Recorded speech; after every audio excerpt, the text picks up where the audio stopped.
ಚಿತ್ರದುರ್ಗದ ರೇಣುಕಾಸ್ವಾಮಿ ಕೊಲೆ ಪ್ರಕರಣದಲ್ಲಿ ಸಾಕ್ಷಿಗೆ ಬೆದರಿಕೆ ಹಾಕಿದಂತಹ ಪ್ರಕರಣ ಇತ್ತೀಚೆಗೆ ಬೆಳಕಿಗೆ ಬಂದಂತಹ ಪ್ರಕರಣ. ಆರೋಪಿ ಪುನೀತ್ ಹಿಂದೆ ಇನ್ನೂ ಇಬ್ಬರಿದ್ದಾರೆ ಅಂತ ಇವಾಗ ಗೊತ್ತಾಗಿದೆ.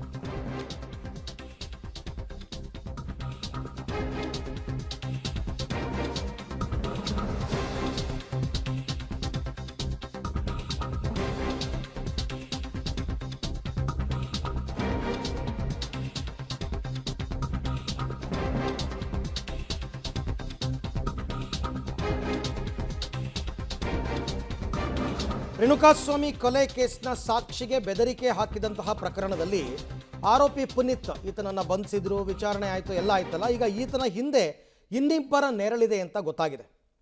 ಗೌರವ್ ಶೆಟ್ಟಿ ಮತ್ತು ಕಿರಣ್ ರೆಡ್ಡಿ ಅಂತಂದ್ಬಿಟ್ಟು ಅವ್ರ ಜೊತೆ ಈ ಪುನೀತ್ಗೆ ಸಂಪರ್ಕ ಇತ್ತಂತೆ. ವಾಟ್ಸಪ್ ಕರೆ ಮುಖಾಂತರ ಪುನೀತ್ ಜೊತೆ ಸಂಪರ್ಕ ಹೊಂದಿದ್ರು ಅಂತ ಇವಾಗ ಗೊತ್ತಾಗಿರೋದು. ಬಾರ್ ಮಾಲೀಕನೊಬ್ಬನ ಸ್ನೇಹಿತ ಈ ಗೌರವ್ ಶೆಟ್ಟಿ ಅಂತ ಕೂಡ ಗೊತ್ತಾಗಿದೆ. ಗೌರವ್ ಶೆಟ್ಟಿ ಮತ್ತು ಕಿರಣ್ ರೆಡ್ಡಿ ಇವರಿಬ್ಬರೂ ಕೂಡ ಪುನೀತ್ ಹಿಂದೆ ಇದ್ದರು. ಅಂದರೆ ಇವರೇ ಚಿತಾವಣೆಯನ್ನು ಮಾಡಿ ಸಾಕ್ಷಿಗಳಿಗೆ ಬೆದರಿಕೆಯನ್ನು ಹಾಕಿದ್ರು ಅಂತ ಕೂಡ ಕಂಡಿಡ್ಕೊಂಡಿದ್ದಾರೆ.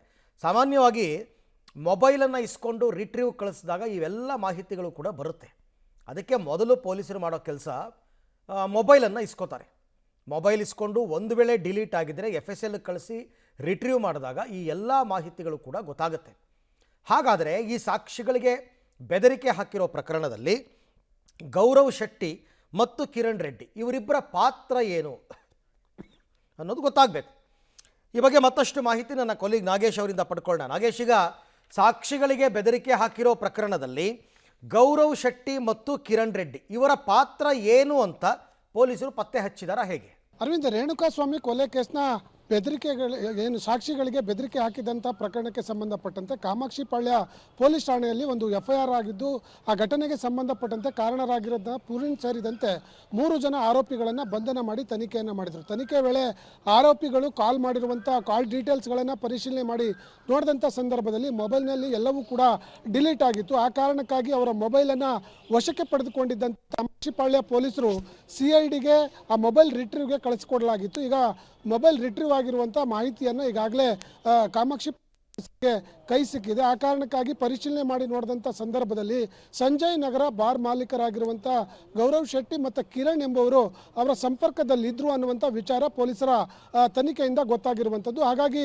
ಇವರು ಅಂದರೆ ಈ ಆರೋಪಿ ಆಗಿರುವಂಥ ಪುನೀತ್ಗೆ ನಿರಂತರವಾಗಿ ಸಂಪರ್ಕದಲ್ಲಿದ್ದರು ಅನ್ನುವಂಥ ವಿಚಾರಗಳು ಈಗ ಸದ್ಯಕ್ಕೆ ಗೊತ್ತಾಗಿರುವಂಥದ್ದು. ಆ ಕಾರಣಕ್ಕಾಗಿ ಈಗ ಗೌರವ್ ಶೆಟ್ಟಿ ಮತ್ತು ಕಿರಣ್ ಇಬ್ಬರಿಗೂ ಕೂಡ ಹುಡುಕಾಟವನ್ನು ನಡೆಸುವ ಕೆಲಸವನ್ನು ಮಾಡಿದ್ದಾರೆ ಅನ್ನುವಂಥ ವಿಚಾರಗಳು ಕೂಡ ಗೊತ್ತಾಗ್ತಿರುವಂಥದ್ದು. ಯಾಕಂದರೆ ಸಂದೀಪ್ಗೆ ಬೆದರಿಕೆ ಹಾಕಲಿಕ್ಕೆ ಇವರು ಕಾರಣಕರ್ತರಾಗಿದ್ದಾರೆ ಅನ್ನುವಂಥದ್ರ ಬಗ್ಗೆ ಒಂದಷ್ಟು ಸಾಕ್ಷ್ಯಾಧಾರಗಳು ಸಿಕ್ಕಿರುವಂಥ ಕಾರಣಕ್ಕಾಗಿ ಅವರಿಬ್ಬರಿಗೂ ಕೂಡ ಹುಡುಕಾಟವನ್ನು ನಡೆಸುತ್ತಿದ್ದಾರೆ ಕಾಮಾಕ್ಷಿಪಾಳ್ಯ ಪೊಲೀಸರು ಅನ್ನುವಂಥ ವಿಚಾರಗಳು ಕೂಡ ಗೊತ್ತಾಗ್ತಿರುವಂಥದ್ದು. ಅವರಿಬ್ಬರನ್ನ ವಶಕ್ಕೆ ಪಡೆದು ತನಿಖೆ ಮಾಡಿದ ಬಳಿಕ ಇವರ ಪಾತ್ರ ಏನಿತ್ತು ಅನ್ನುವಂಥದ್ದು ಬಹಳ ಪ್ರಮುಖವಾಗಿ ಗೊತ್ತಾಗುವ ಸಾಧ್ಯತೆ ಇದೆ ಅನ್ನುವಂಥ ವಿಚಾರಗಳು ಗೊತ್ತಾಗ್ತಿರುವಂಥದ್ದು. ಹಾಗೆ ಸಂಪರ್ಕದಲ್ಲಿರಿ ನಾಗೇಶ್, ನಿಮ್ಮ ಜೊತೆ ಮತ್ತೆ ಮಾತನಾಡ್ತೀನಿ.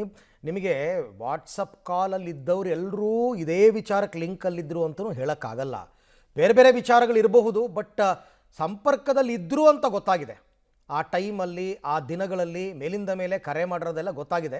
ಹಾಗಾಗಿ ಅವ್ರ ಪಾತ್ರ ಏನು ಅಂತ ಪತ್ತೆ ಹಚ್ತಾರೆ.